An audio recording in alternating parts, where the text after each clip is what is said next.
Hi, and welcome to our visit to the Bishop's Palace and Gardens in the historic city of Wells in the county of Somerset. We're in the southwest of England in what is said to be the smallest city in England. We have more of Wells in another video, and of course I'll pop that up at the end. In that video we got a glimpse of the Bishop's Palace and Gardens. Here we take a more extended look. We're on a standard visitor's ticket including the Cathedral, which gives us a discount over visiting the two separately. I'll put all the details in the description below. So without further ado, let's take a look. The first thing to mention is that the ticket is valid for 12 months, so pre-book them and pick them up when you arrive. Then you can choose the best day of your stay to visit.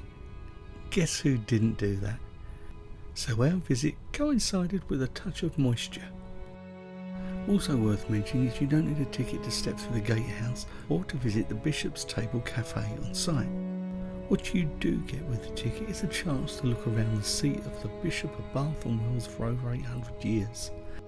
Once you step inside, you can admire its medieval architecture, and there's a short video that details the history of the site and the changes through time.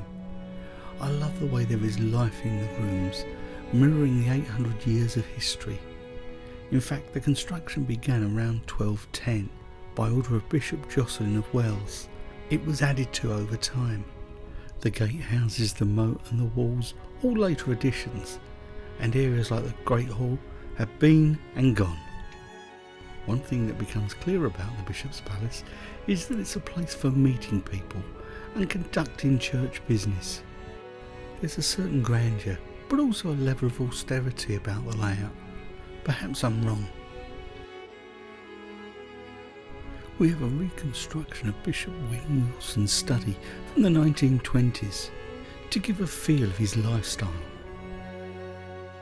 As we move on, we get more details of the history of the Bishop's Palace over time.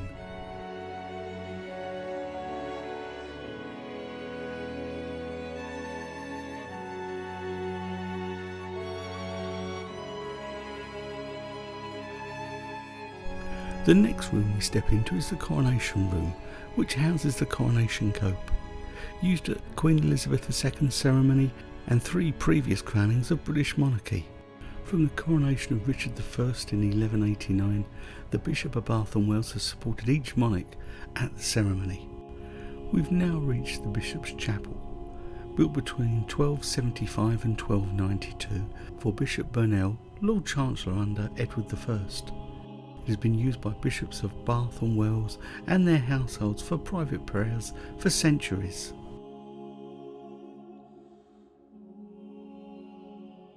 We now step outside to a little fine drizzle, but that's not going to stop us. That's the Bishop's Chapel in front, and to our right the remains of the Great Hall.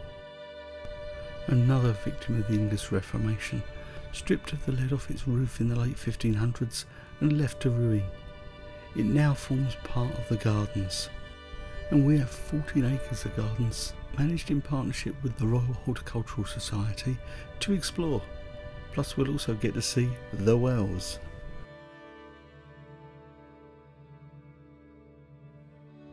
Now we climb the ramparts, where on a good day you can catch a glimpse of Glastonbury Tor, so I'm told. Today we have the Cathedral, the moat and a hazy view of the Mendips. Now, if you're enjoying this video, don't forget to give us a like. And if you enjoy this style of video, then why not subscribe and hit that notification bell.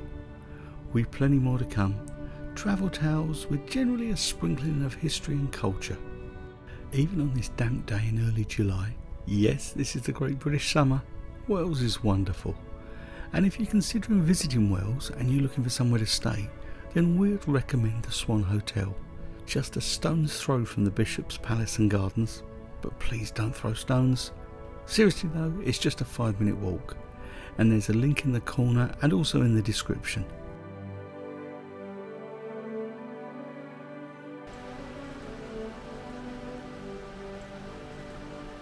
I know it's raining, but water seems to be always around you in Wells. contributing to a sense of well-being. Or should that be Wells-being? There's something else that seems to be ever present in Wells. The Swan.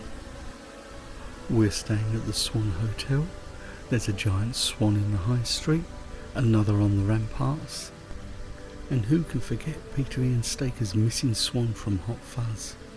Really, you didn't expect me not to mention Hot Fuzz. The Bishop's Palace became Sandford Castle.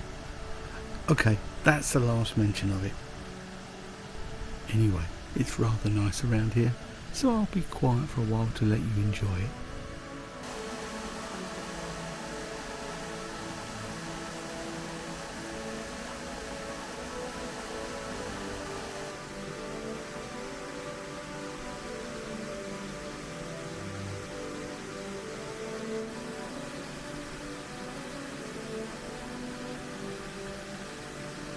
It's now time to cross the moat as we continue to explore the gardens.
We are now heading to the source of the wells, and to give them their correct name, St Andrew's Wells.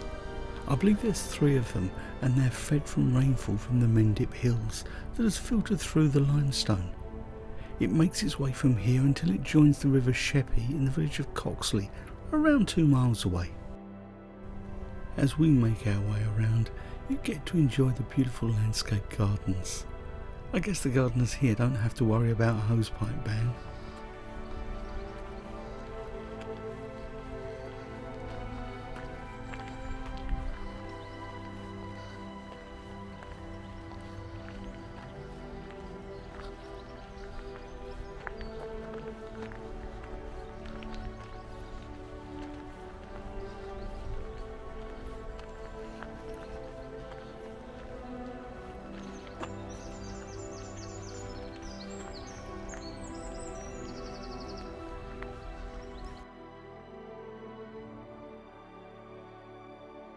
So, we have arrived at one source.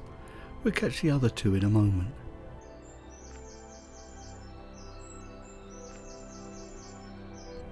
Actually, the second is hidden away a little, and I'm not trampling on the gardener's hard work.